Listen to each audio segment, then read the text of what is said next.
Man, I'm flying high. I'm on top of the world, bro. Are you kidding me? I've been waiting my whole life to say I'm a national champion.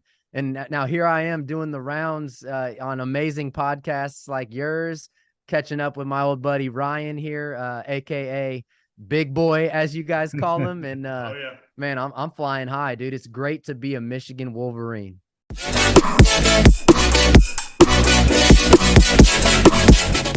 welcome RoundTable family to another exciting episode of the Sports Roundtable Trio Edition. I'm your host Rowdy, joined as always by my co-host Little Boy Bro Coop and Little boy. Big Boy. Little boy. That's Little messed boy, up, man. Little bro. I mean, all the above works. But we hope you enjoyed last week's podcast. And if you missed Tuesdays on the Edge, make sure and tune into that as we, of course, covered the national championship game and also had Josh Clark from 105.3 The Fan on with us to discuss the Cowboys wild card weekend. But man, we got a packed episode, and like I mentioned, it is wild card weekend, boys, and it's going to be a fun one. Some cold games, some games on Peacock that people are going to have to go and pay for. A bunch of Taylor Swift fans will be going and paying for those games. So I'm not. I will not be either. But that was a great marketing scheme by the people over at Peacock and the NFL, because if the Chiefs weren't playing that game, they probably wouldn't have a game on Peacock, we could say. But I do wish it was on regular TV because I want to see that game, but I'm not buying Peacock just for that. I don't think. I'm going to see if anybody else has it and use their code. See if exactly. Or just find a streamer somewhere. But yeah. Man, it has been a wild week since we came on Tuesday. Obviously, Coop was not with us, but Coop made it up to Lubbock in the cold where he is now. But, man, Alabama's now searching for a new head coach, boys. New England's searching for a new head coach. Who had that on their bingo card in 2024? Same day. All in the same day, too. Two And of the goats. Throw in Two Pete of the Carroll. goats are calling it quits. Yeah, Pete Carroll, too. Throw in Pete Carroll in there, too. I mean, you got all dudes who are 72 years old, 71 years old, and just gone like that. And the dominoes have not started falling yet. That's the scary part. But Belichick said he still wants to coach from what they're saying. So Yep. That's going to be interesting. Like who's going to say, here, just come and fix our program, No doubt. Well, Kobe is going to be joining us soon. What we call Adam Schefter. I called him Adam Sherry on accident the other week, and I kind of like it. I think that's about right. Yeah, that's about right. Adam Sherry is what we're going to be calling him. He should be joining any minute, but we're going to change it up a little bit this episode. We're going to hit all of these NFL games first, go through our previews of each, of course, who we got winning. And then once Kobe gets on, I will share our overall NFL pick record from the whole season as well. But then, of course, later on in the episode, we are going to have, like I mentioned last week, our special guest from the national championship, Michigan Wolverines. Not going to say any more than that until he joins us here in a little bit to talk Natty and Michigan season as a whole. And then, of course, we got figuring out on the 40, what's going on with the transfer portal. Some dudes, Quinn Ewers coming back to Texas, just announced today. Bo Davis announced yesterday he's gone. A lot of things are moving. Spring game posted date today too, man. I mean, it's here. It's here, boys. And Kobe's going to be joining us right now. As we can all see he's loading in. Oh, boy. Oh, yeah, here we go. In the car again. What up, boys? What's up, man? Cole? Are we live right now? Yeah. We're live, baby. Hey, man, I just want to shout y'all out. 1,000 subscribers, dude. That Appreciate it. Thank you. happened so fast, dude. I saw that. I was at work, and I yelled. I was so hyped. You're a big part of that, too, man. You're on every week. Oh, yeah, whatever, right? Tell all your buddies. Nah, but for real, man, I'm proud of y'all, dude. 1,000 subscribers that short, I feel like, is great. So, for sure. The future's looking bright, boys. Well, let's get it rolling. We did just come up with a nickname for you because I accidentally texted you it the other week because, last week we mentioned you as our Adam Schefter, but you're our Adam Sherry now. That's what we're calling you for all these segments. You come on and talk NFL with us. Love it. I'm straight pro football. Straight pro football. What's gonna happen in the offseason? I know. We're You got to get your contacts and let us know what's going on the underground. Yeah, no kidding. Yeah. Come on, Adam Sherry. You got it. But before we get to these NFL games, oh, sorry. I just had a thought. I could become like the next big is it the UFL or the U Yeah, it's like the XFL. Yeah. And the XFL. This reporter, dude. Hell yes. Yeah, come Let's on. do it. Let's do it. I forgot they started March, I'm pretty sure. Yeah. But before we get to these NFL games, we were waiting for you to join so you could hear our overall NFL pick records for the year. Obviously, we did college a couple weeks ago. Come on. Here comes NFL. Here we go. Come on. We all know. I mean, I held the college record. So way. we'll hear this. Coming in third place at 109, 113, and 8. We all had 8 pushes. That's a lot of games, man. It is a lot of games. 109, 113, and 8 is Big Boy. Third place again. No way. That is impossible. You were lying, bro. I swear. I went so many weeks. I went 10-5, 10-6. Listen, but listen how close it is. Listen how close they are. No way. Second place is Coop at 110 and 112 and 8. So wow. one game too. Now I want to recount. And then first place is me at 113, 109, and 8. Don't believe it. All so close. I know. That's weird. Because K doesn't know how to count right. I found one. I remember in like the first week he messed my whole thing up. No. Hey, I will say this though, Ryan. I think it was week 1 or week 2. You went like 2-12 or something. Yeah, I had like 2 bad weeks like that. It was real. I did good. Try like 4 weeks like that. With it, yeah. He had at least 4, maybe 5. Hey, I'm either hot or I'm off, man. It's the way it goes. It's all good. Some of us got regular jobs we got to worry about. It's part of it, man. It's part of it. Well, we mentioned it. It is wild card weekend. Kobe's Texans got a massive game. The first game of wild card weekend, Saturday afternoon. I think it's 3:30, right? Central. Yep. Yeah, 3:30 Central or Eastern. I don't know which one. But at the Texans, the Browns going in as a 2-point favorite on the road. And we're going to break down all these games for you. And then after we're done kind of breaking them down, we're going to give you our pick and then move on to the next one. So, Coop, you want to start us off?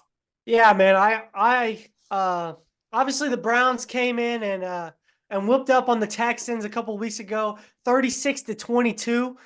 But guess what? We didn't have old number 7 playing. When number 7's playing, I've said it before, I say it again. When number 7's playing, it's a whole new ball game, ladies and gentlemen. Listen, I don't know if it's going to be enough to go a Super Bowl team like he said on Pat McAfee like last week. I think he said he already had a Super Bowl team. I don't think that's quite there yet, but we're going to see. It's going to be a packed house. I just saw the Texans post. They sold out, and the whole thing is going to come down to the Browns defense, guys, is freaking stacked. Like, in my opinion, they have a top 5 defense, only giving up 21 points a game. But like I said, they haven't faced CJ Stroud yet. So Joe Flacco's cooking, but it's going to be the battle of the quarterbacks. And I don't know. We'll see. Hopefully old CJ comes out with it. I'll piggyback on that. That defense is number 1 in the league. And I did hear Ward got hurt today during practice. I don't know what that means, if he's just banged up or if he's really hurt. So it's going to be a good game. You know, last time the Texans didn't have a lot of their players, CJ included, but there were more players that were out. So we'll see. I don't think you're going to have 265 by one receiver, but I still I like the Browns. Kobe, what do you got on it? I know you've got some thoughts on your first playoff game in a while. So I agree with Ryan, and I also agree with Cooper on both takes. I mean, Browns do have top defense, man. It's lights out. I just want to state fact real quick because I saw this and this kind of blew my mind. I get it doesn't really translate, but since week 9, in terms of fantasy points per game, CeeDee Lamb at receiver is number 1, right? Can y'all guess who is number 2? It's got to be Joe Flacco? Nico Brown, right? Is that Nico? Nico Collins. Collins, yeah. Nico Collins is second in points per game for receivers since he's a monster. But we're playing real football here. We're not, He still had like over 1,200 yards this year, man. I mean, like that's one of the most quiet, like 1,200 yard seasons that I've ever seen a receiver have. I feel like that's changing. I feel like 1,200 isn't as like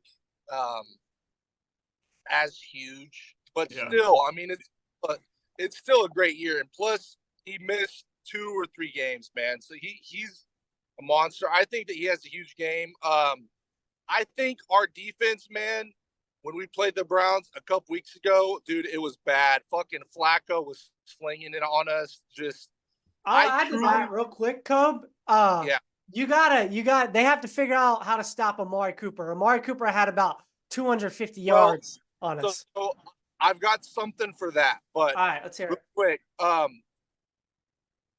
just don't see D'Amico Ryans not scheming some shit up. He's so brilliant in what he does. If we fuck something up one week, you can damn sure bet the next week that's just changed. Tackling, so anything that we've done bad in, the next game he has gotten us right. I just don't think that the Flacco train lasts. Like, yeah, he's good. I don't think it's a fluke, but still, man, he's playing out of his fucking mind. Stroud is back, yes. Cooper, what you just said. We had Stingley on him in the whole first half. Okay, he shadowed him. If you look at what he did against Stingley, it was like 1 catch, like maybe 2 targets, 1 catch. For whatever reason, I don't know why, we took him off of Cooper, and that's when Cooper, it was all the second half, dude. He went off. He had like 200 plus yards. Yeah. I don't know why we took Stingley off of him. But if you look at Stingley and how he played, he shuts everyone down. Stingley, a Pro Bowl fucking snub, should be an All-Pro. He's literally locked down. I think he locks him down, dude. We're not gonna let that shit happen again. I don't know what it's gonna take, but I truly have faith in the Texans, dude. I think, and the Browns kicker is hurt too. I don't know if people saw that, but that's huge, man. Especially in a 2.5-point game like that, man. I'm feeling good about. I'm not just saying this because it's my team. I'm feeling good about us, dude. It's very hard to beat a team 2 times. It's so fucking hard. Oh yeah. Right. I think. I mean, you kind of hit it with Amari. I mean, I remember talking about that with Stingley, like wondering why he was that a Titans hat. Just following him around. Oh, it's a Titans hat. Oh, nice. Oilers. But I will say, I do need this. I could see this game being a nice, high-scoring game. I mean, Texans were able to put up 24 without CJ. Like, I don't see why they can't put up mid to high 30s with CJ. And for my sake, I'm in a fantasy playoff league, and I got the Texans winning, but I'm also playing Joe Flacco and Amari Cooper, so I need like a 40 to 35 game. That'd be nice. But looking at the next one, we kind of talked about real quick before we go to the next one. Big boy, who do you got winning that? I like the Browns, man. I think that defense. I love defense, and I think Flacco is going to get it done on the offensive side. Who? I'm going to go with the home team, getting the points for sure. I'm going my Houston Texans, baby. Kobe? We already know who Obviously. Cope has. We know so- he's going with the Texans. Yeah, we already know who Cope has. Texans money line at home. All right. I also like the Texans. I'm going to stick with them.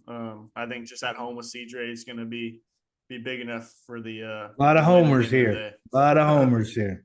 And it's Well- going to be loud. Yeah, it's going to be a great game. I think that's going to be probably the best game. Oh, yeah. Yeah. Well, looking at the next game that's on Saturday night, we kind of mentioned it before Kobe came on. The Dolphins at the Chiefs, going to be a top 3 coldest game wind chill wise in NFL history. Dates back, the most recent one's like 1982, I want to say. They're saying -30 wind chill, guys, and it's on Peacock. So that's just 2 interesting factors to throw in there as well. But Coop, you got anything on that game for us? Yeah, like you said, I mean, it's forecasted at Arrowhead to be -5, which is ridiculous. So you got a bunch of Miami boys going up to Arrowhead in the cold. Here's a stat line that y'all don't know. Here you go. The Miami Dolphins are 0-10 in their last 10 games when the temperature is 40 degrees and lower. 0-10. Yeah. So and Patrick Mahomes, playoff Patrick Mahomes is a different quarterback. I think the line is -5, if I can remember right.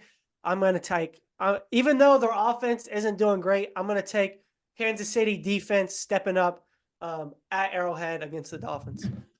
I think the biggest thing is Mostert. Is he going to be able to, in that cold, stay loose and go? Because I think this is going to be a run the ball game.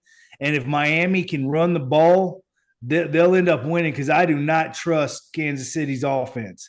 Now, if it's just Achane, I don't know. I don't think that Miami can do it, but it is going to be crazy, because that stat, I mean, that's true. I mean, just living in the cold is different than living in South Miami, South Florida. So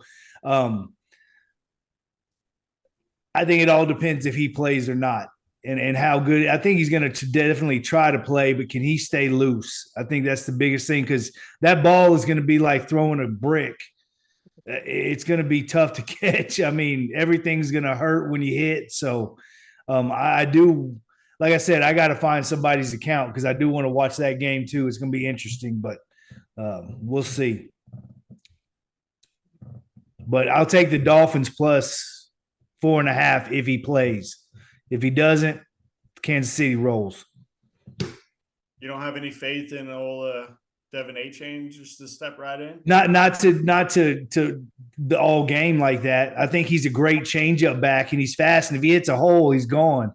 But no, not running the ball over and over and over. Like, no, I don't. Kobe? I think Ryan is spot on there, man.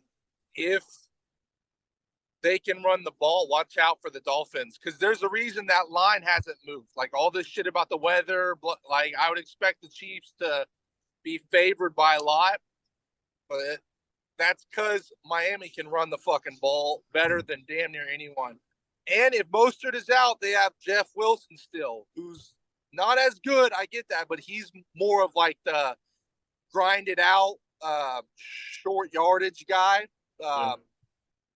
I did have the Chiefs, but after hearing what Cooper said about the 0-10, that makes me want to take the Dolphins. Like, every time I see stuff like that, I always want to take the team. Always. Like, I want to take the Dolphins now, because to me, they're releasing shit like that on purpose. So everyone hammers the fucking Chiefs. But I'll take the Dolphins, man. I'll take the plus 4.5. All right. Well, kind of going off, I just think the Chiefs, man, I mean, it's hard because I feel like both the teams are in the same, they're offensively, they're in the same like shoes almost. They've just been struggling, really can't put it together. And especially like y'all said with the injuries, Waddle not playing too, right? I mean, that's a more than likely, or if he does play though, it's not going to be at a full capacity to where he can go out there and be a true game changer. But then even then, I mean, how much are you going to really be able to throw the ball? And the wind chill of -30, and who knows what the wind's going to be blowing, right? I mean, so I think it's going to come down to the running game, like you said. If Mostert can play, it's massive. I think Achane will still be all right, but I think Kansas City's D line is just too good in containing that run either way, and I think Kansas City's going to be able to run it with Pacheco, and I think they're going to be able to sneak out of there with a win. Think about this. If that game was in a dome or in good weather, the over-under is 43.5. Oh, Like probably that, 60. it'd be 60 exactly. Well, so would it though? I mean, Kansas City can barely score 21 points. yeah, but still, playoff Pat is playoff Pat. We'll see. I just Exactly. he has a lot of experience in it, man, and he's a winner. I mean, I don't like him, all that kind of stuff, but that dude is a winner. He's a gamer. So Funny story about Patty, and I don't know why this is kind of off topic, but on topic. I was at class today, and one of my professors was talking about how he had Patty and all this and all that, and this guy was talking about how he treats everyone the same, and so Patrick was in his class, and he always just came and slept in his class, and the guy was like, yeah, I don't really care who you are. And so he would just get onto him, and Patrick ended up dropping the class. So that's a little something that they said, I'm going to the league. I don't need algebra 7. I'm in the same classroom as Patrick Mahomes was when he was here. I didn't come here to play school. I came here to play ball. Yeah. He said, look, dude, I just threw for 600 yards in a game. So yeah, no kidding. But that wraps up the Saturday slate, only 2 games, right? And then we go over to the Sunday slate, 3 games, all primetime television. You'll be able to watch it on all your basic channels. Don't got to go buying any extra subscriptions or anything like that. But the first one, you got the Steelers at the Bills. And what was that line? I forgot what it was. 10. That's what I was going to say. I think it's 10. Yeah, 10 points. Mason Rudolph and the Steelers going into a hot Joe Brady offense with Josh Allen feeling himself, trying to figure things out over there. I think that I like the Bills in this to win, but I think 10 points is a lot. I think the Steelers are going to keep it closer than 10. But the Bills are pretty hot, man, and they're looking like they're going to go deep in this playoffs. But I do think 10 points is a lot of points in the playoffs. Yeah, I'm kind of with you there. I have the Bills winning. I don't think they're covering. But, man, Josh Allen is something else. I mean, it's going to be cold there, too. It's going to be cold everywhere. Yeah. Running the ball and passing the ball. And, hey, the Bills have gotten hot at the right time. And they're a hot team, so I have them winning. I don't have them covering the 10, though. That's a lot. I do think as well. I think the Bills are going to sneak out. And one thing I kind of really hate is, and we mentioned it, right, when they were struggling and how everything was just not really focused on Josh Allen whenever they were playing bad, and really wasn't how he was not doing very good, and it was more the OC and everyone else around him. But now that they are doing good, right, it's, Josh Allen's back to the superstar. But give to the man Joe Brady some credit. I mean, he came in there mid-season with that offense, completely turned around that offense and the trajectory of the rest of their season, and now have them primed to make a probably deep playoff run in the AFC where they can easily make it to the championship game. And Josh Allen is good for a turnover or two. I don't care who's the OC. But that's a big deal in the playoffs. Yeah. I think it's just the fact that, I mean, he was able to figure out the running game, right? I mean, the running back's good, and like getting all these other dudes involved and not trying to put everything on Josh's shoulders. But for the Steelers, I think they can hang around a little bit. I think, like you said, the 10's too much. Like it's going to be a little bit colder. If they can, the Bills' run defense is mediocre. I think when I checked, I wanted to say they're like 16th or 17th in the league on the season on rushing yards per game allowed. So I would love to see if Najee Harris, if they can really get him going, or even Jaylen Warren. I know he's been kind of quiet the last couple of weeks too, but if they can get Najee going and Mason Rudolph can just be his old back in the Big 12 quarterback days, just clutch and make some throws. I mean, it can be interesting, but I think the Bills will be too much for the Steelers. Kobe? Yeah, I might be crazy in saying this. I honestly think the Steelers could win this game, man. The Steelers' pass defense, I mean, their defense in general, I get Watt is out, and that's huge. That's fucking massive. But their defense is still really good, man, and their pass defense has been playing great, actually. That to me is how the Bills win. If the Steelers can just slow the Bills down and just keep possession of run the ball with Najee and with Jalen Warren. I think that 10 is fucking so stupid, man. I think that's the stupidest line. I've hated on Pittsburgh all year, but I still think that 10, not to mention, it took a lot out of the Bills to get that win last week, man. Yeah, it did. A lot out of the Bills in that close, tough game. I would not be surprised. I got Steelers plus 10. Steelers plus 10.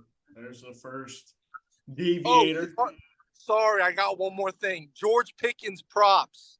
He had 0 targets last week. If they stand any chance, Pickens has to have a couple of big plays, man. 0 targets, there's no way that shit happens again. I saw his yardage total was 51. I haven't bet in a couple weeks because I'm retired, but I might unretire. I might unretire and bet George Pickens, maybe even George Pickens to score prop, man, because I think that he has a huge game. So why are we retired now? Where did that come from? I just haven't had any luck in the last 2 weeks, and Christmas started to add up, man. It's just been bad. So I've been hot lately. I've been hot. Big boy was hot last weekend. Great, man. I appreciate those picks, Ryan. Maybe if you listened here and there, you might fucking have a Merry Christmas. Hey, me and Ryan, our big boy, last week did go 10-5, both of us on our picks last week. But looking over, speaking of big boy and his favorite team, we talked about on Tuesday a little bit. The Cowboys, we got the Packers going in to Jerry's world, the middle of the day game. Packers plus 7, I believe, maybe 7.5. I think it's plus 7 now. 7, yeah. How are we feeling, big boy? Are you getting a little nervous? No, not at all. Not at all. Confident. We're ready. The Cowboys and Packers, it's funny, at NFL Network right now, we got the Packers and Cowboys. I think this is the Dez Bryant game. Maybe it was back when Romo was there. They've always been able to kill the Cowboys. They've always, Aaron Rodgers pulls out a third, long bomb. That one time they beat him on a field goal. There was like 10 seconds left, and Rodgers got down the field in like literally 3 seconds.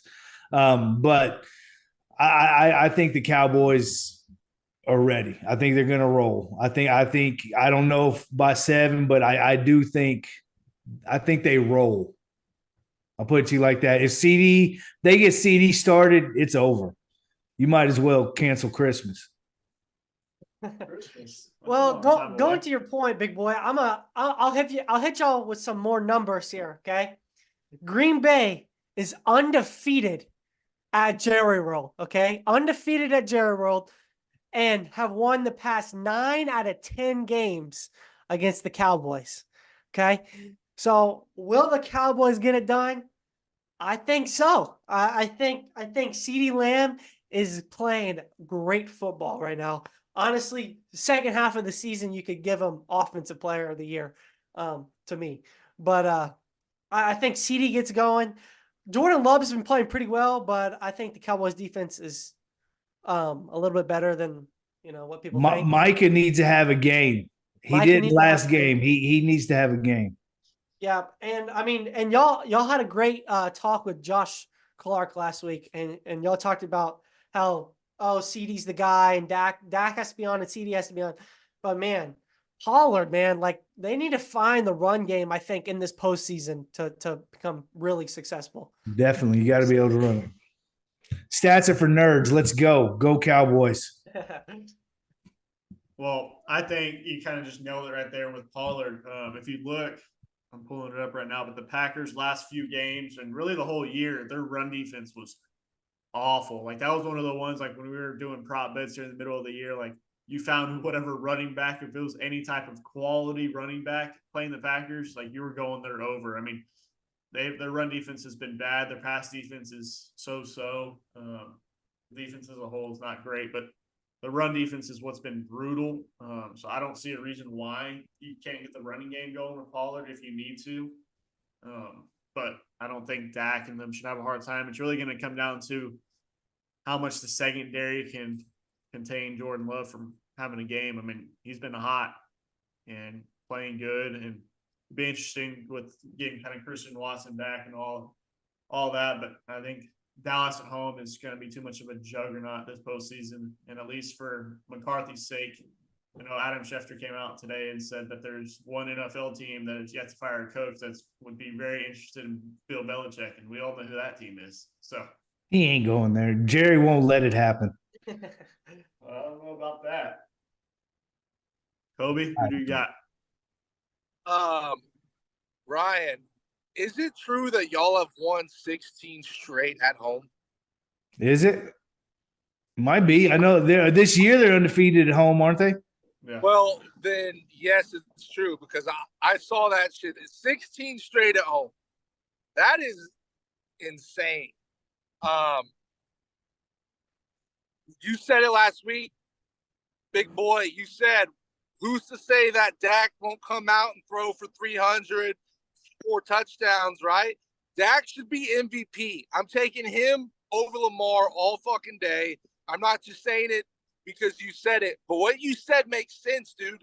He came out there last fucking week. He threw 4 touchdowns and he got an important win. What did Lamar do? Sat the bench. Bench. I mean, I mean, for some reason, I'm so mad about. I still got a prop bet out there, so if it happened, I'd be very happy. I mean, sorry, Lamar was good enough all year to have his team already clinched and good to go by the last week. I already said my opinion about them sitting. So no, fine. But he was not top 5 in stats in anything. No, that's fine. And I haven't checked, but I guarantee you, Dak Prescott was top 5 in something. I'll bet my sweet ass on that one. And I'm not a Dak fan. I just can't stand. I don't know why Lamar's the MVP. But anyways, man, I think y'all fucking roll. I think that y'all are asleep. I hate saying this because I hated the Cowboys since I was out of the fucking womb, Ryan. I think y'all are a sleeper team to go the whole way and maybe win it all. Because all this talk about y'all playing like shit, I think last week's win was big for y'all. Y'all look pretty damn, not perfect, but y'all look pretty good. I think y'all roll this week. Man, I can tell you one thing, too. He was talking about Pollard. Last week, man, there were some runs where it was like a power, more like that. He was hitting it. He was hitting that line like he was when he was backing up Zeke. I think he's finally feeling good with his injury and everything. He was hitting that line hard, and I was like, there you go. Like, he might be back. I drafted him in fantasy early, man, because I thought he was going to have I thought he was going to be running back 1. I literally kept saying it all year. I was like, RB1, right? I agree completely. You saw the burst. Yes. Trust me, that's the only reason I keep up with the Cowboys. All year, I've been like, come on, Tony. I've been watching his highlights. I've been watching a lot. He's been looking. There's something off. You're right. I swear I said that last week. He looked good, man. He looked a little more shiftier, but the power and his burst looked really good. I agree with that completely. If y'all can add the running game to y'all's with CD playing how he is, dude. And Ferguson's balling too. I was really worried about them losing Dalton Schultz. Man, Ferguson is a little more athletic than Schultz, and he's doing the same numbers, man. So clearly, y'all like Jake Ferguson a lot. Yeah. And I picked him up on waivers early. Steal for me. Fucking huge, man. He's a stud too. I think the Cowboys roll here. Me personally, I don't bet. But if I did, I'd buy it up to 9.5, or if you're feeling frisky, 13.5. I think y'all roll, dude. I seriously think y'all blow them out. Only way that y'all lose this game is if it's just a fucking shootout, which could happen, man, because Green Bay has a couple of rookie wide receivers who were balling the fuck out. Yeah. Love is slinging it. They still have Jones. Their defense is pretty trash. So it's like, but yeah, I'm rolling. Love the Cowboys here, man. Love y'all. Love you too, buddy. Normally when we all agree on something, the opposite happens. So if you're listening, trying to bet, take that into consideration. Well, and I think it's funny, Kobe's, if you've been watching us all year, Kobe's special segment was Kobe's locks of the weekend. And now I'm glad we came up with Adam Sherry for you, because now you're saying you don't bet and you don't do any of this anymore. So it definitely can't be Kobe's locks anymore. But, no, dude, it literally all came together. Screw betting. It's so dumb. Yeah. What's the point? Yeah, right. Well, we got 7 more minutes until our special guest joins us, approximately. 2 more games left. Sunday night action. We got the Rams, Matthew Stafford, and the Rams taking his back home to the Detroit Lions. First home playoff game for the Lions in a very long time. Detroit -3. How are we feeling about this one? Listen, guys, I don't know if y'all saw, but Amon-Ra St. Brown just dyed his hair blue. I don't know if you saw it, but he dyed his hair blue. Normally when something like that happens, it comes back and bites you in the butt. So I've been high on the Lions all year, but guys, the Rams are like, they can move the ball down the field. Like, they're hot. They're hot. Nuka's been hot. Cooper Kupp is just starting to get hot again. Listen, and Stafford back in Detroit. Woo! It's gonna be a good one. I think the Rams pull it out. Just because I think Amon-Ra St. Brown's blue dyed hair has something to do with it. So I'm gonna go with the Rams. I agree. Not because of the hair, just because it's the Lions. This is like poetic though, right? Stafford comes back. The Lions are finally good. We're gonna do it, and Stafford just goes for 405 and just balls out. I mean, he knows that stadium like the back of his hand. It's I truly believe that Stafford's just going to kill their dreams, and I would definitely take the 3 points. Also, that's my hammer of the week for sure. Also, I'll add on, Sam Laporta did not practice again today on Thursday. I think Laporta is a huge target to have, especially for like check downs and things like that. And so if he's out, I'm definitely on the Rams. I'm expecting a big game from the 2 running backs, and Jahmyr Gibbs, David Montgomery.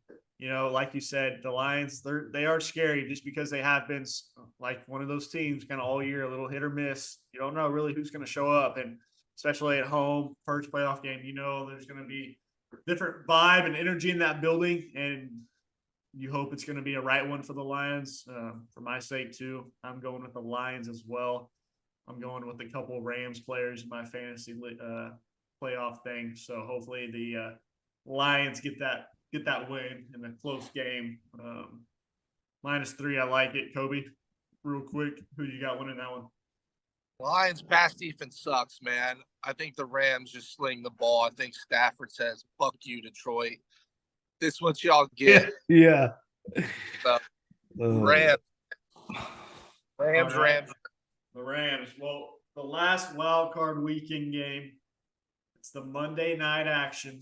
We got the Eagles going on the road to the Tampa Bay Buccaneers, but the Eagles are -3 on the road at the Bucs. The battle of, I mean, I guess you could say two Oklahoma quarterbacks at the end of the day. But besides that, who do you got?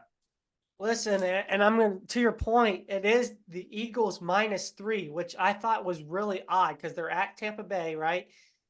And Jalen Hurts right, hasn't at thrown Tampa a Bay? ball. Yeah, and Jalen Hurts hasn't thrown a ball all Yeah, week, they said today. and how the Eagles have been playing, they've been playing like dog doo-doo, bro. So I think I'm going to go with the Eagles to pull it out in the playoffs. I think Hurts is going to have a good game as well as A.J. Brown. I think they're going to have to be clicking, and so I'm going to go with the Eagles. I like the Tampa Bay. I hope I'm right. I hate the Eagles, and I think I'll root for Baker. He's from Austin. At least I can say that. Kobe, before you get out of here, who do you got the final game?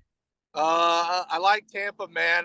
I think Tampa wins, man. I just believe in the hype that the Eagles just aren't that good now. I don't know what happened, but yeah, I love Tampa here. All right, I'm gonna go Tampa as well. I think they're gonna be able to get it done. Hopefully, Baker's healthy enough. Too many questions with the Eagles before their injuries, and obviously AJ Brown's hurt now too. But that is the wild card weekend. It's going to be a packed one. Make sure y'all tune into Tuesday's episode as we'll recap everything that goes down this weekend. But Kobe, Adam, Sherry, we appreciate you joining us, man. And we'll see you next Thursday to talk about what went down. Hopefully, we're still talking about your Texans, man.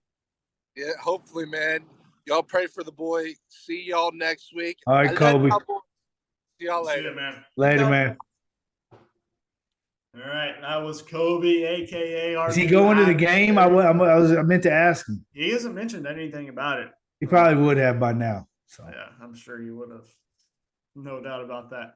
Well, like we said, joining us here in the next minute or so, it's going to be our special guest. Really pumped. It's a new special guest we have not had on yet, man. And it's going to be good. Like we mentioned, has some Michigan ties, a lot of Michigan ties, honestly. But once he joins us here, we're going to really get to know him. Y'all are going to get to know him. And of course, we'll have some Michigan football questions on their perfect 15-0 season. But real quick before he joins, Coop, I know you didn't really get to talk about the Natty on Tuesday with us. I know you had a couple thoughts on that before he joins. Oh, yeah. Well, I'll hit my point real quick, and then we'll get over to him. I was gonna say, man, as a Texas fan looking in at the Natty, I was sick. The way Michigan was running the ball, I was absolutely sick because Texas, for some reason, went away from that, and I don't know. I don't know why. But hey, Michigan, I haven't said it. I said Michigan can run the ball. They have a good offensive line to run the ball, and that's exactly what they did. And then they found out how to disrupt Penix really well. Not a lot of teams figured out how to do that. I guess none of the teams figured out how to do that, I guess. So, and they did. So props to them. And old Harbaugh ain't going nowhere. So, no doubt. All right. Joining us now to talk all things Michigan football is the very own Michael Smeltzer from the Wolverine Chronicle. How are we doing, my man? Man, I'm flying high. I'm on top of the world, bro. Are you kidding me? I've been waiting my whole life to say I'm a national champion. And now here I am doing the rounds on amazing podcasts like yours, catching up with my old buddy Ryan here, aka Big Boy, as you guys call him. And oh, yeah. Man, I'm flying high, dude. It's great to be a Michigan Wolverine.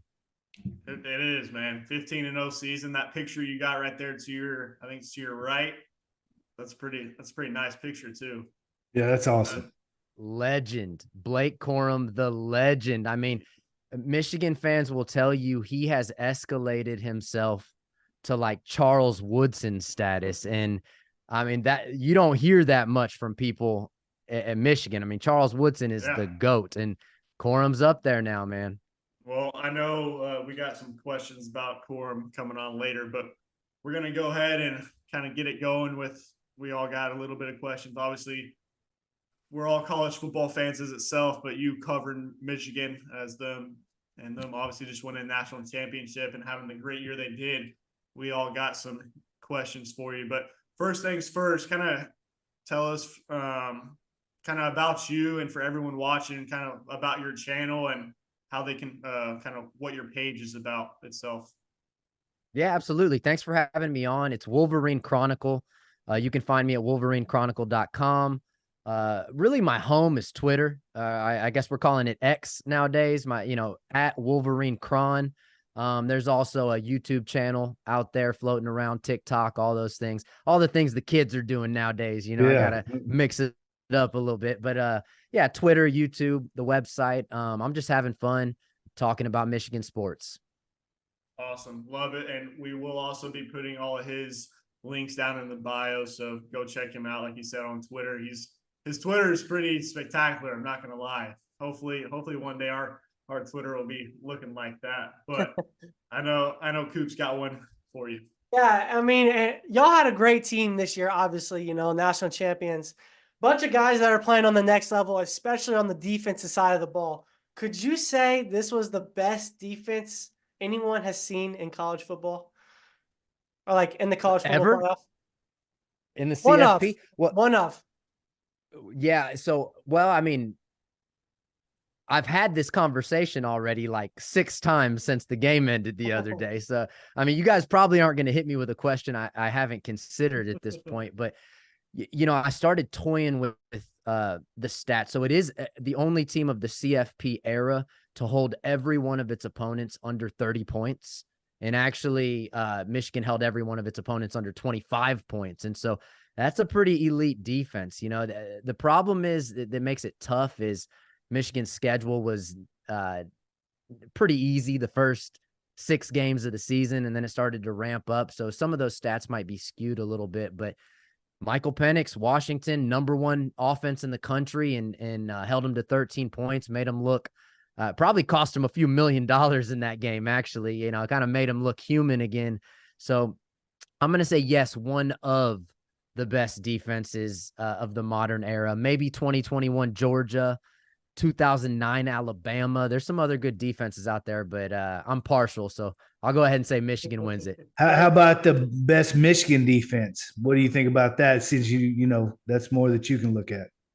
Yeah, I mentioned Charles Woodson when we first kicked this thing off. So that defense was pretty sick in 1997. That split the national championship with Nebraska.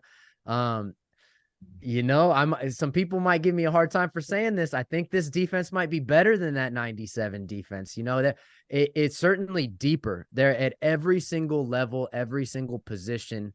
There is just extreme NFL talent. And the crazy thing about this defense is it wasn't NFL talent or what you would expect to be NFL talent coming out of high school. These guys were developed into that. And so it's really special to see guys come in 3 stars, stick around, strength and conditioning coach Ben Herbert, working these guys year in and year out. And then for them to come out the other side, looking like, day, 1 or 2 draft picks. It's pretty special to see a team like that. Yeah, speaking of Blake Corum, man, he's my favorite player on y'all's team, probably a lot of people's. I watched him a lot all season. I really love the way he plays ball. Go a little more in depth of what you were saying, what all he meant to the program, and were there any other leaders? We had some here on UT's team, like Jordan Whittington, that may not get all the the glamour or the catches or anything like that also contributed to just the program and the spirit of the team.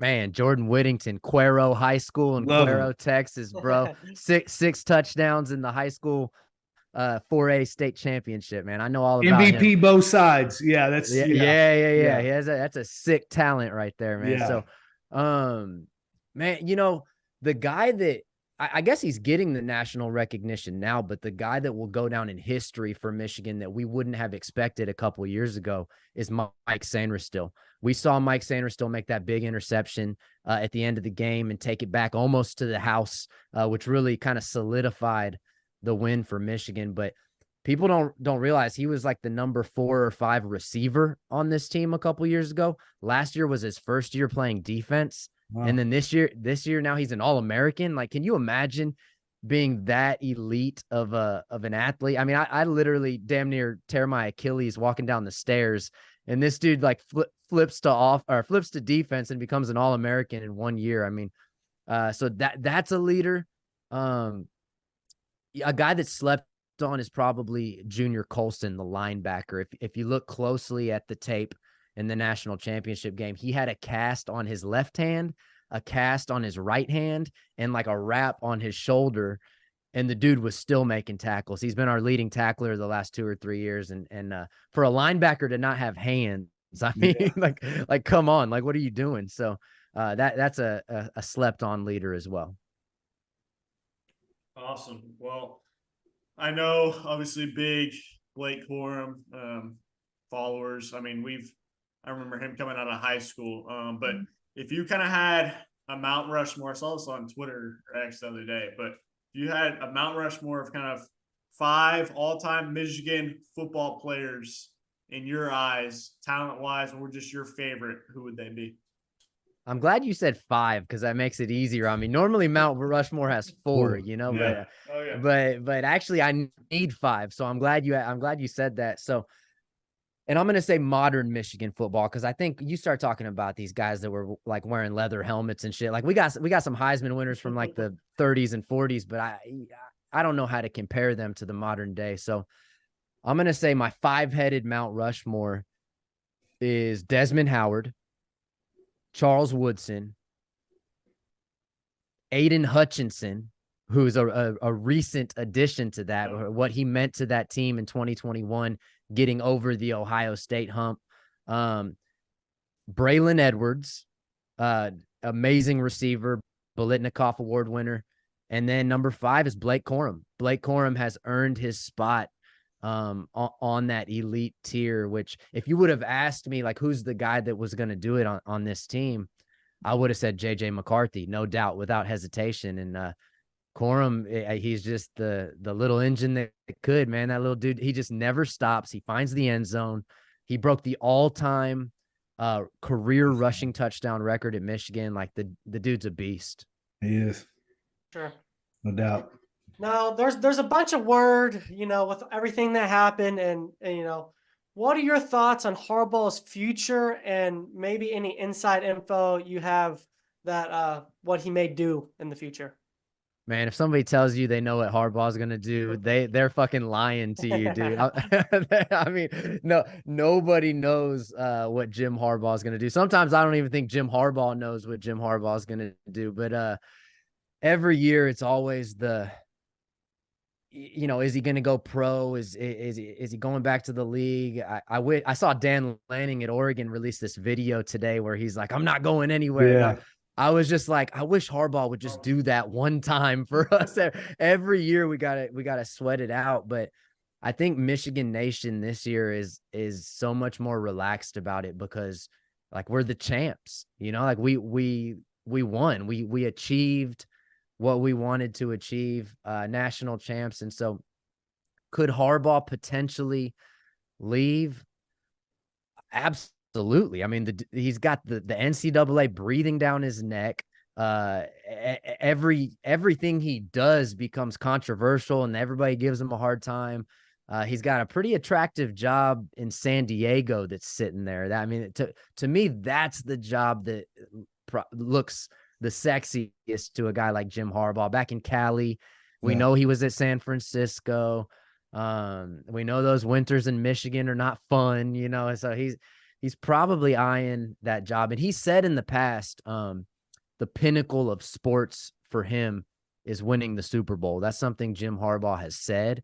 And so now that he's won his national championship, we all know he famously lost to his brother in the Super Bowl. And so, I'm over here talking myself into the fact that I think he might be on the way out the door, but he also has a pretty good contract waiting on him at Michigan right now. So yeah, we'll see. Well, and maybe, he may see his brother win another one this year. So that may have something to do with it too. So Yeah.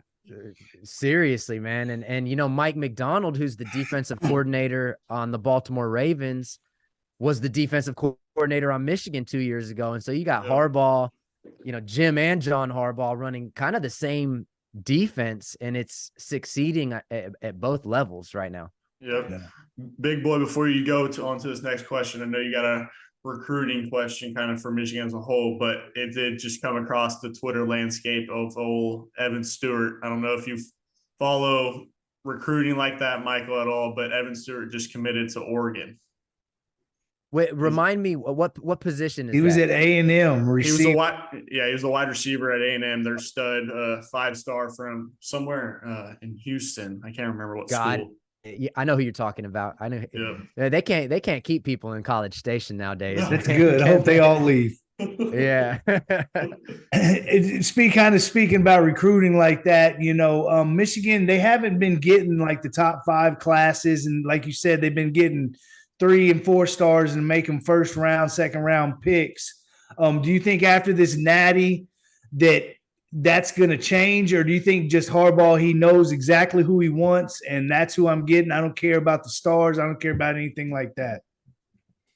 Yeah, we have this conversation a lot. Like those of us that cover Michigan try to figure out what's going on, because you beat Ohio State, you win the Big Ten, and then you have a worse recruiting class than Penn State and Ohio State. And then you do it again, and then you have a worse recruiting class than Penn State and Ohio State. And at some point you would expect Michigan to jump those teams, maybe get a top 5 class. So, it might be that Harbaugh and his coaching staff really just don't pay attention to the rankings at all. And they might be better at evaluating talent than some of these sites. And so I always feel like a guy like Ryan Day pulls up, 24/7 sports and looks at the very top and is like, I want that guy. And I think Jim Harbaugh and Sharon Moore and Jesse Minter, they go watch football and they figure out who can play football. And sometimes those recruiting sites, they might miss the mark on some of these guys. And so there's a little bit of that. I also think Michigan's handicapped because the NCAA, I mean, they're under a microscope right now. And so you got teams like, Miami, Texas A&M, even Michigan State, that are just willing to drop a bag on a dude straight up illegally, like just give him money to play. And I just don't think Michigan has that luxury right now, right? Like they're being looked at too closely. I don't think they can do that. And you got a 17, 18-year-old kid that's a top 10 recruit. And I mean, I hate to say it, but I'd probably take the money too. You give me the money at that age. Yeah. Like shit. No doubt. Yeah, for sure. I mean, at the end of the day, even Coach Matt Rule said it too. He said in an interview, he said, nowadays it takes about $3 million for a top quarterback. So, and like you said, Michigan's just under that microscope right now. So, but what are your thoughts on the Big Ten expansion and the changing of college football, like as a whole, going into next year? I love it. I'm one of these weirdos, man. So I'm a traditionalist. I'm a historian. Like I definitely get back into the nitty gritty of like playing in the Rose Bowl this year was really special for me because I know Michigan was in the Rose Bowl at the turn of the 1900s, and I follow that stuff and I love it. But it's a new day and age, man. I'm cool with conference realignment. I'm cool with NIL. I'm super cool with players getting paid. I think it's about time these kids are able to make money off the product. So you got Washington, USC, UCLA, and Oregon that are now Big Ten conference games. That just gets me excited, dude. Texas and OU going to the SEC, like 12-team playoff. I mean, I don't know about you guys, but it feels like we're in the golden age of college football. I don't want to go back to when, 1997, when Nebraska and Michigan were undefeated, and there were 2 teams undefeated, and they were just splitting it, or when games were ending in ties and stuff. It's like we've come a long way from that. And so whenever a traditionalist is like, "Oh, the game's getting ruined," I'm like, "Do you really want to go back to like tie football games and split national championships and all that stuff. The AP and the coaches poll determining the Yeah. championship. Yeah, definitely, man. I agree with that. Yeah, I mean, it was, and obviously with today, well, when this episode comes out, it'll be yesterday, obviously Nick Saban retiring. There had always been so much talk during the season, especially from Herb Street, about kind of football making their own wave and get a guy like Saban now that can be the commissioner of all NCAA football and just have its own thing. I think that's the way it's going to go. I think there's going to be an elite level of football, and that's it. That's the only thing that they're going to worry about is going to be football. NCAA, y'all can have swimming and diving and basketball and baseball. Football is going to be its own deal, and either you're at the top or you're nothing. That's what it seems like it's going to. No doubt. Well, I mean, it kind of has to. You got the Washington volleyball team's got to travel to New Jersey to play Rutgers. Yeah. You know what I mean? Like what are we talking about there? Like football really does need to like pull away. You know what I'm saying? Yeah, definitely. Sure. Well, like we said, this is the talk of Michigan football. Michael Smeltzer from the Wolverine Chronicle. Obviously, J.J. McCarthy's first round pick more than likely this year. If he does decide to declare, still has not done so as far as I know. Do you think there's any chance he decides to come back? And if not, who do you think kind of takes over that quarterback spot next year?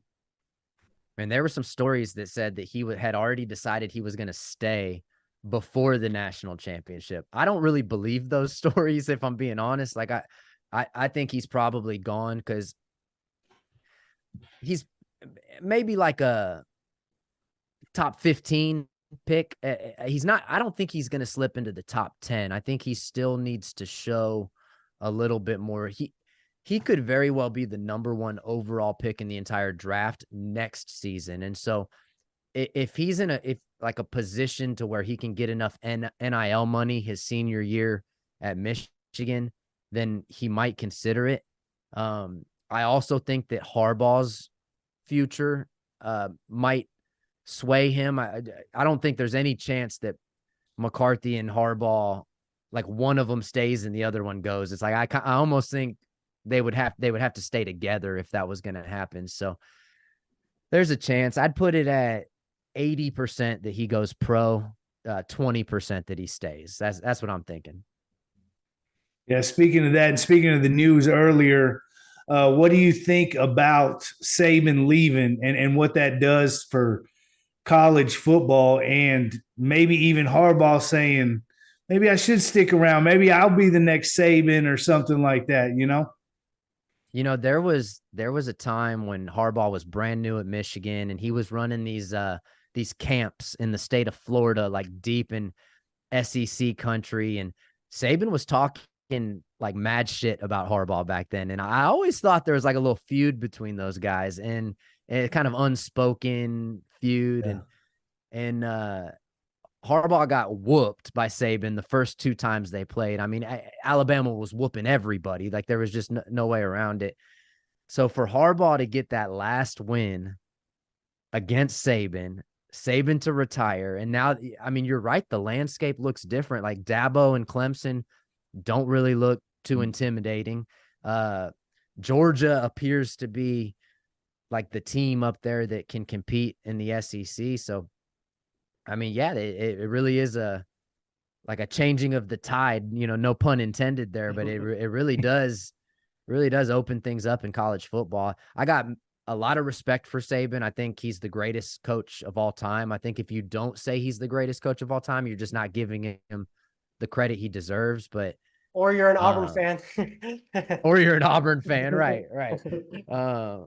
But yeah, it definitely is wild. I think he could probably be the governor of Alabama. Like, remember I said that. I think dude he's gonna go into politics. I like what you said about commissioner of NCAA football. Like, he's gonna do something like that for sure. Oh yeah. I mean, if not before that, he'll be on College Game Day next year and replace Lee Corso if he's ready to give it up. But before, I know we got a couple more questions before we get you out of here.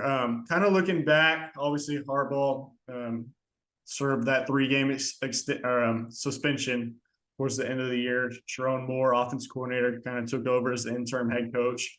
What were your thoughts on the job that Moore did this whole year as a whole, obviously with him stepping up in that role? And say if Harbaugh was to leave, do you think Sharon Moore would kind of be that guy to take that Michigan job? 100%. We're in a very unique circumstance because very rarely could a team lose a coach as prolific as Harbaugh and be just fine. And I think Michigan's in that position right now. It's like if Harbaugh leaves, Sharon Moore goes to head coach. I think a guy like Mike Hart probably moves into offensive coordinator. Grant Newsome, who is currently our tight end coach, would move to the offensive line with the assistance of Sharon Moore. And so then you're in a position where you got to hire a tight end coach. So you're basically replacing Harbaugh with a tight end coach and just keeping the whole thing together. So Sharon Moore would definitely be the guy to take his place. Well, is Hart's coaching tight ends, not running backs? No, he's running backs. He's running backs. Okay. I'm saying, Mike Hart would step into the offensive coordinator role. But then you would, since Sharon Moore is O-line right now, I think Grant Newsome, who's the tight end coach, would slide into the O-line. Mike Hart was a dog too. He's kind of like Blake. He was undersized like that. Yeah. Completely, same thing. Man. Completely. Yeah. That's back in the, I know you guys are all about my age, man. So like Mike Hart. I'm not. I'm old. Well, whatever, man. You can pretend to be our age for a second. Yeah. That was right when Texas was on top of the world. That was Vince Young and don't make me bring up the 2004 Rose Bowl, man. Probably the only game I ever cried tears of pain after when Texas beat Michigan. Yeah. Oh man. We're coming next year though. Corner of the ends. I know it's going to be awesome. Next, the next 4 years, you get Texas and OU home and home. So that's awesome. And I know Texas gets Ohio State too in those in between years. So that is one thing I liked about. I mean, obviously it paid off for Texas this year, right? Playing that strong non-conference game. But one more. I know I got one more before we let you get out of here. Kind of looking at next year, just as a team as a whole, assuming Harbaugh comes back, what is obviously losing, say we lose J.J. McCarthy, running backs are going to be gone. What does kind of that offense look like losing those guys next year? Well, we've actually got the ability to retool at every position except for the big question mark would be quarterback. And I know you kind of asked that in your last question too, and I didn't get around to answering it. There is a guy that's been making a lot of progress named Alex Orji, who is a freak athlete. But the question is, does he really have the arm? And like, we don't really know. Jaden Davis, who's one of the top quarterback recruits in the country, is coming in as a freshman, but you never know if a freshman's going to be ready to play. And so did they go out and get a guy from the transfer portal? Maybe. Like we tried to get Dante Moore. That didn't work out. Looks like Bryce Underwood, who's in our own backyard in the 2025 class. I think he just went to LSU. Yep. So, quarterback's a little bit of a question mark, but, I feel like winning a national championship should attract somebody or maybe Alex Orji. Maybe he's the guy and we just haven't seen it yet. He's very athletic, man. You can see that in the couple plays he got there. I'm sure they've been running that package all year, but no doubt. Actually, we saved it until the Ohio State game. We didn't even see him until the Ohio State game, and then he came in and did that. It was crazy, yeah. That's awesome. Well, man, we appreciate you for coming in, talking about Michigan. Everyone watching, make sure y'all go into the description, tune in to Wolverine Chronicle, everything on his website over for Michael, and of course his Twitter, man. Ever since I started following, I just love reading those tweets. And I mean, I swear almost every tweet blows up too. So it's awesome. But Michael, we appreciate you coming on, man. Hey, it's nice to meet you guys. I love the show. I watched a few episodes before I came on.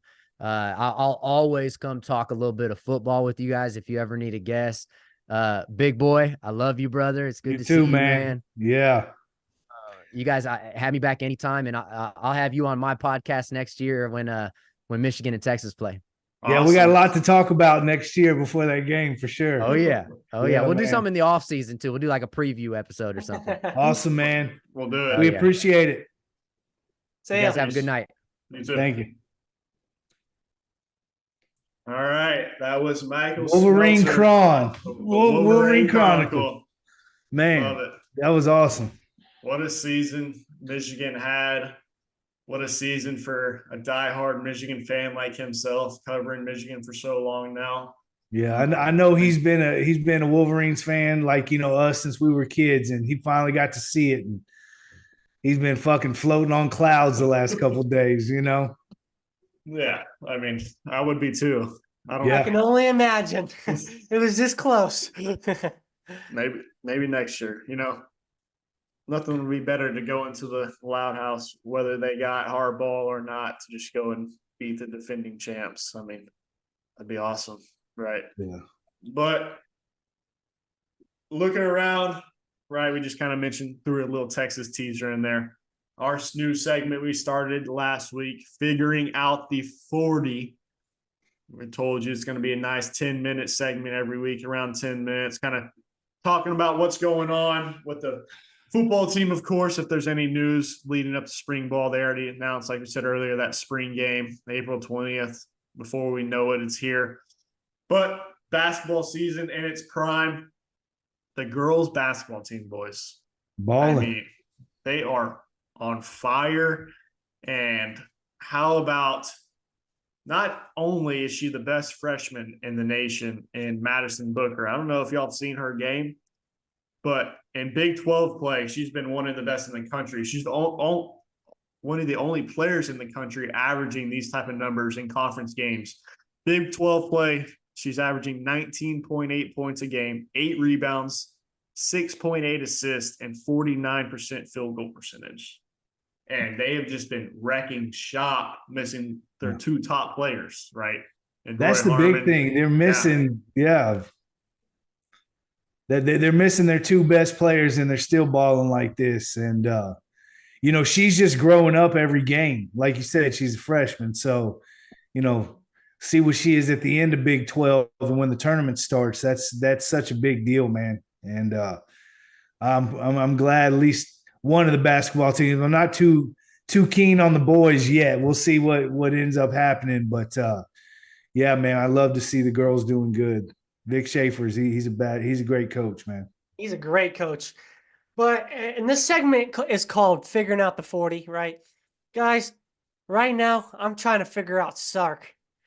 Like, why has no one said, why have they not come out with a big old extension, give him whatever he wants? Because tick tock, as the time goes by, I get more worried and worried. I'm not gonna lie. I'm gonna say that too, because this morning I was like, dude, no way. Like, we'll hear something. But Bo Davis, if the reports are true, it was basically he wanted to coach his son, and they couldn't get his son into UT supposedly. And that just doesn't make sense to me. Chris Del Conte, there's kids that get into this school that do not. You could have got his kid in, and maybe it was too much money for a position coach, and I get that, But listen, man, right now is not the time to be cheap. We're right on that edge. You know what I'm saying? Like, we're right there, and it could easily go right back down. It's not. It's not like we don't have the money either. Like, they have the money to afford whatever Sarkisian wants and whatever assistant coaches want. I think Sark, I hope, man. Like I said, I was 100% confident earlier today. From what I've seen, there has been nothing said about it. And Sark, if he was, he could have done one of those videos. He could have done other things. Now, if I'm Sark, I turn my phone off and I go play golf and go hang out. I act like I'm gonna guarantee you that's what he's doing. Yeah, I'm gonna make you sweat, and I'm gonna get some more M's. And it's not to say that this contract extension is not even done either. Like I saw on Twitter today, like some people don't realize, like how long and how many clearances. Like, obviously, yes, you got the money there, and yes, everyone knows he's going to get it, but they still have to go through all the legal stuff and clearances, and that takes more time than people realize. And so I think it's kind of that as well. And then, I mean, obviously Quinn announcing he's coming back today. Quinn and Sark are close, right? Sark's not going to bullshit Quinn when Quinn had two more days left to decide, right? We still still waiting on Jahade Barron. We'll talk about some of the other guys here in a little bit, but Quinn announces he's coming back today. I mean, he's not coming back if Sark's not coming back at the end of the day. Like, I don't care if, he may get drafted in the second and third round this year, but he would not come back if Steve Sarkisian was not coming back to be the head coach. Saban just quit today. Unless it's one of those things, I don't know. I think the way they said Saban left, like he was working up until the minute he told them. They knew like 5 minutes before. I think Alabama already knows who they're getting. I think a lot of these rumors that are out there are kind of, I don't know. I think Alabama kind of already knows who they're getting. They probably already talked to them. And people that knew this was Nick's last ride halfway through this year. Like, he was like, I'm done, you know? They did say ESPN and Pete Thamel came out, I think it was about 10 or 15 minutes ago, that they had the kind of final two candidates down. Who are they saying? The Washington's head coach, Kalen, however you say his last name. DeBoer. And then Mike Norvell from Florida State. Those are the final. And two. You know what? For both of them, to me, I think Florida State's going to end up in the SEC in the next couple of years. But both of them now, if we were still in the Big 12, I think Sark would already. Good luck. I really do. But since we were going to the SEC, I think Kalen coming down, I think that would be a great opportunity for him. Oh, no doubt.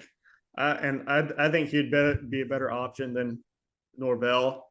But Norvell's wanting to leave. I don't know if y'all seen before, like right before we got on, all the trouble in Tallahassee that's coming out now with the NIL stuff. The NCAA is about to lay it down on Florida State big time when it comes to some of their assistant coaches and their recruiting efforts. So it's kind of a thing like Norvell may be out of there before Florida State can even get out of the ACC. So that's what's so crazy about the NIL thing, that they didn't really put parameters on it when they said, okay, you can have NIL. They just said, fine, we throw our hands up, we're done, y'all can do NIL.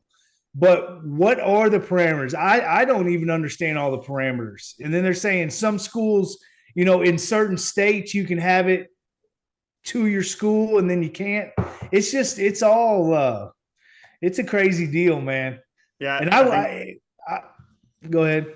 The story that came out with the assistant coach, I read up on it before we got on, and it was like, he personally drove the player and his parents to one of their Florida State's NIL collectives, like house, like one of their boosters' house.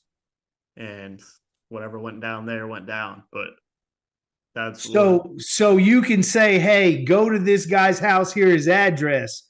But if you jump in my Toyota Tundra and I take you, it's illegal. It's just like a coach. It was like with Harbaugh, right? He got buying the hamburger for the kid on the unofficial visit. Like you can't buy anything when it comes to their unofficial visits and all that kind of stuff. But I mean, that's an interesting aspect that will be interested to see what really happens there. But obviously going back to figuring out the 40, we mentioned the men's basketball team before we get back to football. Men's basketball team, big. You can say buzzer beater win pretty much. 5 seconds to go in the game from Max Aidsmith. But the really storyline is Dylan DeSue, right? First game starting back, over 30 points. Terry came out today and said that he's back in the starting role no matter what, no matter the health of Caden or anyone else down low. It's going to be interesting, man, what they can really get going if he can be that kind of heart and soul of the team, kind of how they had some of those guys last year, right? And how he was at the end of the season in the Big 12 tournament, So are they gonna sit Cedric, or are they gonna sit the white boy? Brock. Brock, yeah. I think if Cedric can get healthy enough, I think you could see some packages where they both start. I think It's two big men, man. Those, yeah, I mean, and then that would obviously move Mitchell to the small forward, which I mean he could play. But I mean, that's the thing is Rodney's got the pieces. I don't think you can't overreact yet, man. I mean, he's got the pieces to put it together. Just need a couple guys to step up, play above what their role is now, especially on the defensive end. Really step up. But if the guards can get shooting and you still get what you're getting out of the Sioux now the rest of the season, I mean, I think they should be fine. like we said, they're still gelling, man. They're still, I mean, they haven't played together very long at all, a semester. So, yep, no doubt. Well, looking back at the football team, not only did Quinn Ewers decide to return, you got David Binda deciding to return. And, he's kind of one of those dudes was obviously not going to really be an NFL guy this year, right? And kind of midway through the year, if that, kind of figured out, yeah, I'm not going to really be a starter on this team. I'm just going to play some snaps here and there, rotate in and out. And you got to think that's what's going to happen next year too. I mean, they're already kind of plugging in Leona Leifau as that starting linebacker with Hill. And even when we talk with Eric, there's even some talk about Hill moving over to Ford spot and playing more in the middle and getting Leifau out into Hill's spot that he played this past season. So the linebackers, that's big just to have that veteran presence because, of course, you still have Blackwell to them in that mix, but you got Leona, who's supposed to be coming on as a dog now, and then a couple other young guys that I think the linebacker room is going to be just fine with Ford departing, but then they're coming back is big. Then you got obviously Alfred Collins, who thought he was going to probably be coming back to play for Big Bo Davis. That's not happening anymore. Hopefully he wasn't blindsided by that because I feel like he could still change his mind if he really wanted to, I guess. Still got a couple more days. Hopefully that doesn't happen. But I did see a thing today, which I don't know if we've talked about, is the new co-DC, Johnny Nansen from Arizona, right? Co-DC, the coach linebackers now. But I did see a thing today, this assistant coaching search that we think would be for the D-line. They're talking about Johnny Nansen moving to D-line because that's what he was doing before linebackers at Arizona. Yeah. And then going out and finding a different linebackers coach. But now with Bama and everything going on there, I mean, that D-line coach is pretty solid over there. So, it's going to be interesting. Who was the coordinator that Sark wanted to bring and finally Nick said no? Like that was the DC, right? Yeah. He's the head coach at UNLV now. Oh, he is? Okay. Yeah, I'm pretty sure that's him. But that'll be interesting. And then really there's one more guy left we're waiting on. We all kind of would have expected to already heard from by now, right? And that's Jahade Barron. We don't know kind of what's going on there. If he got his draft grade back and that's something he didn't like and he's kind of figuring out if he wants to come back. That would be huge, man. Obviously, he'd be very welcomed because then you could automatically slot Makuba in that safety spot. Don't even have to worry about him trying to decide if they want him to play star or safety or whatnot. But I think obviously it's big if he does come back, but you still got Austin Jordan, you got Jalen Gilbo, you got Jelani McDonald. You got three dudes. You got three dudes there that can go and win a job. And if they can't, you got Makuba that can go slide down and play nickel. And if Xavier coming in or Kobe Black coming in are dogs enough in the spring ball where they can go play safety. That's hey man, depth is a good thing in football, especially on the defense side of the ball. Well, especially Longhorn defense. They rotate those dudes. They really do. They rotate. The safety rotation, it's going to be the same next year how it was this past year too. And I love Taft, man. I love him, but I'd like him to be that special teams guy that's just, I'm sorry. That's the truth of the matter. Like, he's very smart and he had some picks, but I would like to see him, I'd like to see the younger guys play a little. And maybe I'm asking for the wrong thing, and there's a reason. he played so much. But we'll see. No doubt. No doubt about that. Well, before we get out of here, we talked about it a little bit, but that is kind of just a changing landscape of all these coaches, man. What are kind of our thoughts on who's going where, what's going to happen? I mean, everywhere is crazy. I think in the NFL, I think the Raiders, I think they should keep Antonio Pierce. I don't know if they're going to. I think Vrabel is looking like, it'd be easy to say go to the Patriots, but at the same time, there's reports saying Mayo is already lined up for the job and it's going to be his. I did see that. Yeah. So even Vrabel, if the Raiders don't end up keeping Pierce, I mean, Vrabel at the Raiders, I mean, isn't that a perfect match almost? Yeah. The Panthers, like I said, man, I don't know if that's a job you want. Not the Commanders. Excuse me, I almost said the other word. Can't say that anymore now. But I don't know. Gonna be interesting. Yeah. I think here's what I want. It probably won't happen, but here's what I want. I want Bill to go to the Falcons. Okay. That could be. Bill at the Falcons, they draft Michael Penix Jr. You have Michael Penix and Bijan back there.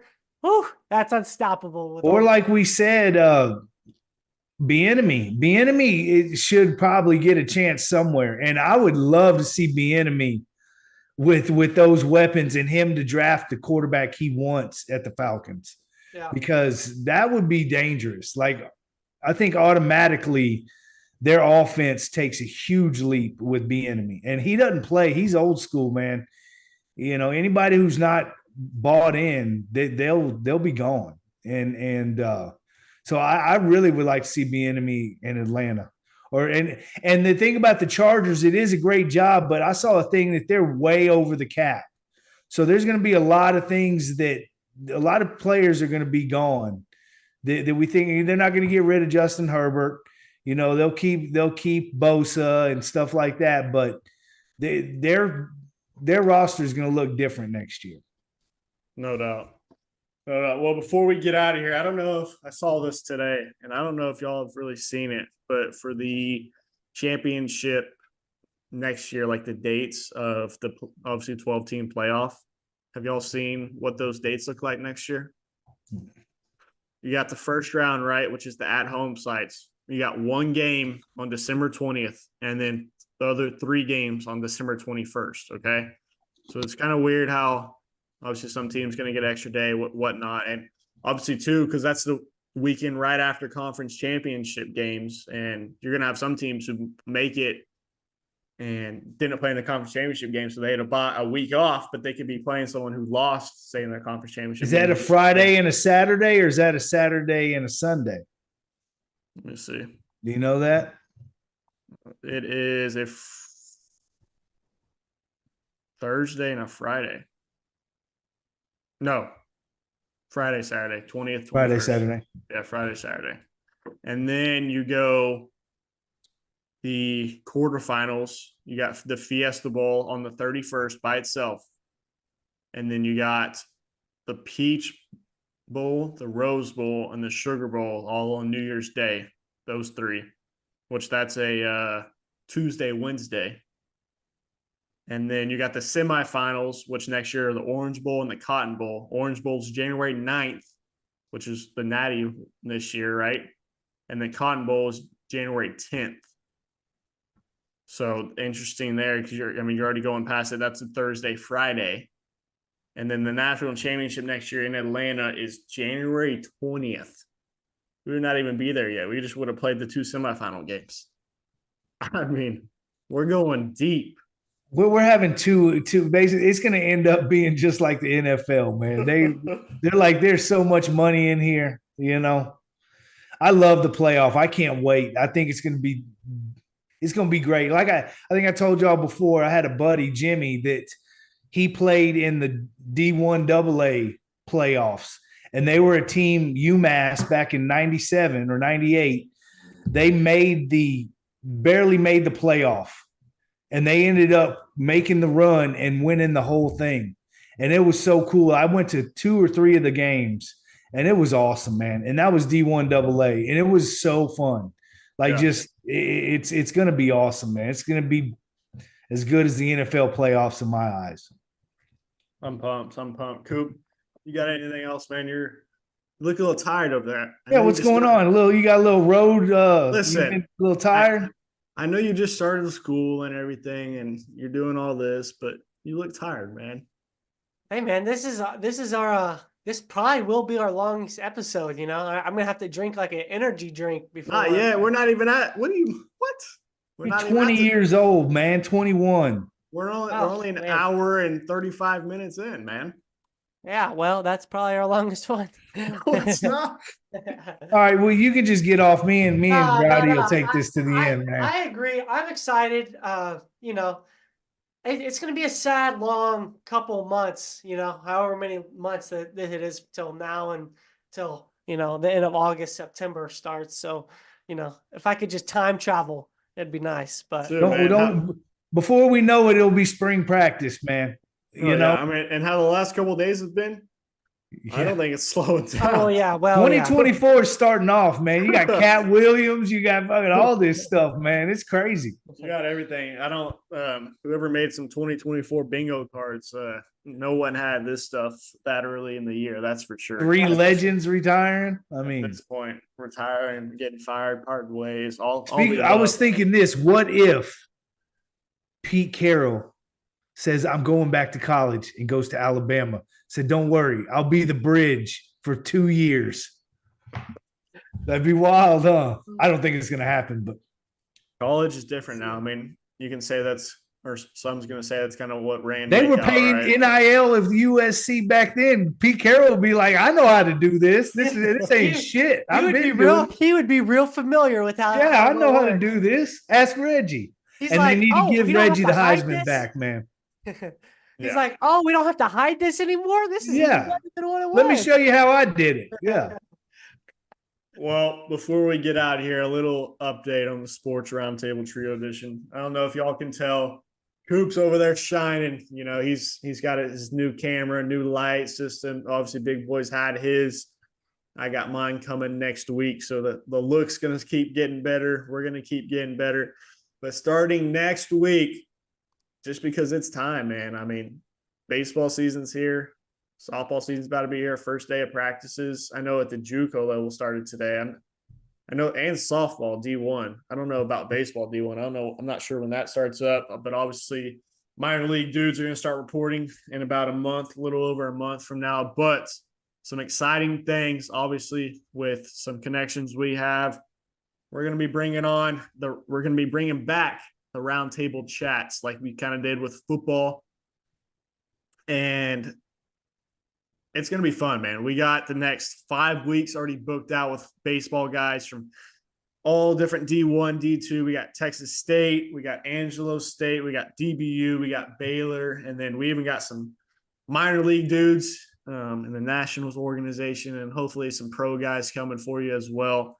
And then coming on, we're just going to keep trucking along with baseball. And then we got something coaches. We're going to have some females that are great athletes, D1 athletes. We're going to be bringing them all on, but we're going to start slow, right? NFL still going on, but after the Super Bowl, we're going to be having some coaches on around the area, no matter it's baseball, softball, whatever. And then like Big Boy said, in a couple months, we're steaming up for a month long just of female Division I athletes, no matter the sport, no matter what school they're at. We already got a couple locked in.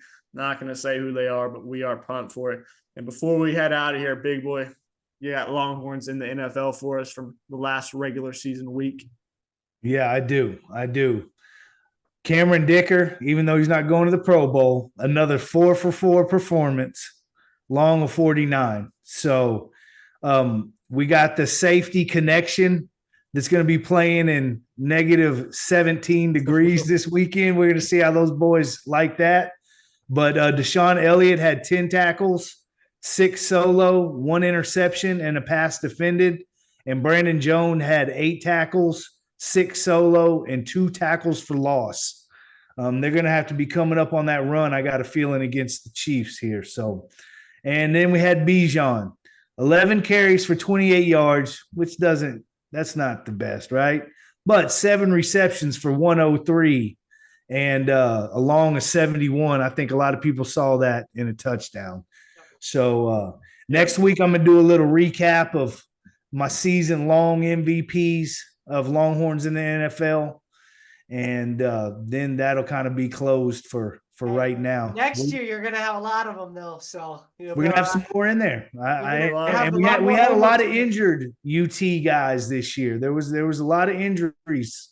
So no doubt, man, it's fun. We're enjoying it. We're having a blast. It's a packed time. Sports are here, and even though football's kind of on the back end, there's always going to be football news coming out, even though if there's not games. But that is all the time we have. I want to say one thing. Kim, I know you're out there. We love you. Thank you very much. Thank you for all the support. Yes, thank you very much. She's always giving us the feedback in the comments. So she's awesome. She's I guarantee she's hyped up for this Texans deal. Even though Joey Flacco is going to go break her heart. Hey, it's not my fault Flacco's going to do it. CJ's him. CJ's going to go take care of business. Joey Flacco. Here we go.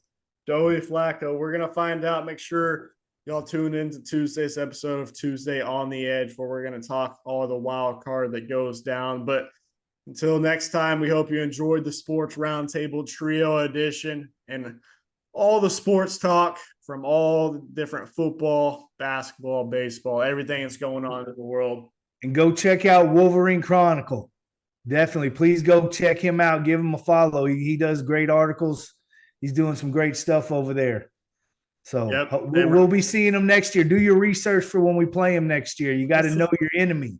That's what Sun Tzu said, I think. Something like that. I don't know. But well, remember, it's not about the score, but it's about how much money you got on the game. We got a couple more weeks left of that, everyone watching. But don't forget to like, subscribe, give us a follow on all our socials. Go check out the website and everything like that. And what else they got to do, big boy? You got to ring that bell, man. Come on. Let's get up. Right. We trying to hit that 2K. We want to get to 2K. Soon enough, we will be there. But we appreciate you joining us on this Friday morning for the shit show we call a podcast. And we will see y'all next time on Tuesday for Tuesdays on the Edge. Peace.